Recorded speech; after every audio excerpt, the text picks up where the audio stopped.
കിലോന്റെ സ്വർണ്ണ കപ്പ. 1/2 കിലോന്റെ സ്വർണ്ണക്കപ്പ. അപ്പൊ അത് എത്ര പവൻ വരുവാടാ? ഒരു 50 വരും. അത് കൊള്ളാലോടാ. പിന്നല്ലാണ്ട് ഞങ്ങളെല്ലാം കൂടി ആഞ്ഞൊരു വലി വലിച്ച് ഞാൻ കപ്പ ഇങ്ങ് പോരത്തില്ലയോ. പിന്നെ അമ്മച്ചി ആരാ? രാജകുമാരി അല്ലയോ? രാജകുമാരി. പക്ഷെ അമ്മച്ചി കൊറേ കാശന്ന് സഹായിക്കണം കേട്ടോ. എന്നതാ? അല്ല, കർത്താവിന്റെ അനുഗ്രഹം കൊണ്ട് എന്റെ കാശൊന്നും ഇല്ലല്ലോ. അപ്പൊ അമ്മച്ചി അവസാനമായിട്ട് എന്നെ ഒന്ന് സഹായിക്കണം. എങ്ങനെ? നമ്മുടെ വീടിന്റെ ആധാരം, പണയം എങ്ങനെ ഉണ്ടാവും? ഇതിനകത്ത് നമ്മുടെ ഷാജി പാപ്പൻ എന്തിനാ അമ്മച്ചിയോട് പട്ടയം ചോദിക്കുന്നത്? പണയം വെക്കാൻ വേണ്ടിയിട്ടല്ലേ. അപ്പോൾ ഇങ്ങനെ പണയം വെക്കുന്നത്, ഇങ്ങനെ ലോൺ എടുക്കുന്നത്, ഇതിനൊക്കെ എന്താണ് നമ്മൾ പറയുന്നത്?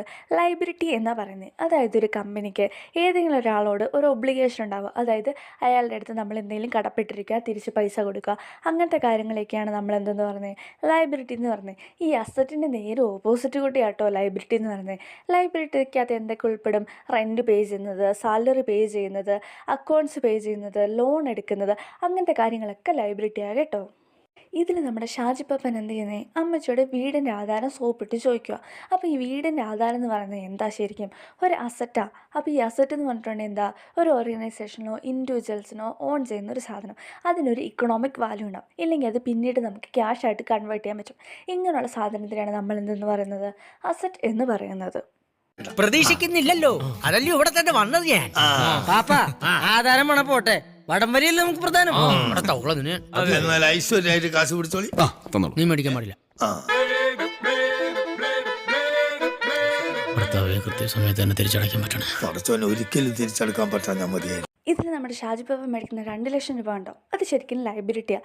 ഈ ലൈബിലിറ്റി അവിടെ ഇരിക്കട്ടെ. ഈ 2 ലക്ഷം രൂപ വെച്ചിട്ട് നമ്മുടെ പാപ്പൻ എന്താ ചെയ്യാൻ പോകുന്നത്?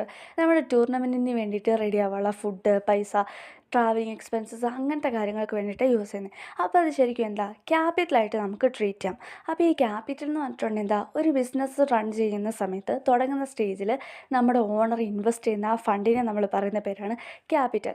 ഇത് നമ്മൾ ബാലൻസ് ഷീറ്റിനകത്ത് ലൈബിലിറ്റി സൈഡിലാണ് കാണിക്കുന്നത്. കാരണം എന്താ? ഇത് ബിസിനസ് തുടങ്ങിയ സമയത്ത് നമ്മുടെ ഓണർ കൊണ്ട് ഡെപ്പോസിറ്റ് ചെയ്ത ഫണ്ടാണ്. അതുകൊണ്ട് നമ്മൾ എന്തെങ്കിലും ഒരു കാലത്ത് തിരിച്ചു കൊടുക്കണം എന്ന രീതിയിലാണ് നമ്മളിതിനെ കാണുന്നത്. സോ അതുകൊണ്ട് നമ്മുടെ ക്യാപിറ്റൽ എന്ന് പറയുന്നത് ലൈബിലിറ്റി സൈഡിൽ എഴുതുന്നു. പിന്നെ ക്യാപിറ്റൽ എന്ന് പറയുന്നത് എന്താ? ഇനിഷ്യൽ സ്റ്റേജിൽ നമ്മൾ മുടക്കുന്ന മുതൽ മുടക്കിനെയാണ് നമ്മൾ എന്തെന്ന് പറയുന്നത്? ക്യാപിറ്റൽ എന്ന് പറയുന്നത്, അഥവാ മൂലധനം എന്ന് പറയുന്നത്. അതുപോലെ നമ്മുടെ ക്യാപിറ്റലിൻ്റെ എക്സാമ്പിൾസ് എന്തൊക്കെയായിട്ട് നമുക്ക് കൂട്ടാം? കമ്പനിയുടെ കാർ മേടിച്ചാൽ അത് നമ്മൾ ക്യാപിറ്റലായിട്ട് കൂട്ടാം. സ്റ്റോക്ക് മേടിച്ചാൽ നമുക്ക് ക്യാപിറ്റലായിട്ട് കൂട്ടാം. മിഷനറി മേടിച്ചത്, പേറ്റൻറ്റ് മേടിച്ചത്, സോഫ്റ്റ്വെയർസ്, ബോൺസ്, ഇതിനെല്ലാം നമ്മളൊരു അസറ്റായിട്ട് തന്നെയാണ് ട്രീറ്റ് ചെയ്യുന്നത്. ഒപ്പം ഇതെല്ലാം നമ്മുടെ ക്യാപിറ്റൽ കൂടിയാണ്. കാരണം നമ്മൾ ഇനിഷ്യൽ എമൗണ്ട് യൂസ് ചെയ്തിട്ട് മേടിച്ചിട്ടുള്ള കാര്യങ്ങളാണ്. സോ അതിനെ നമ്മൾ ക്യാപിറ്റലായിട്ടും ട്രീറ്റ് ചെയ്യുന്നുണ്ട്, അസറ്റായിട്ടും ട്രീറ്റ് ചെയ്യുന്നുണ്ട്.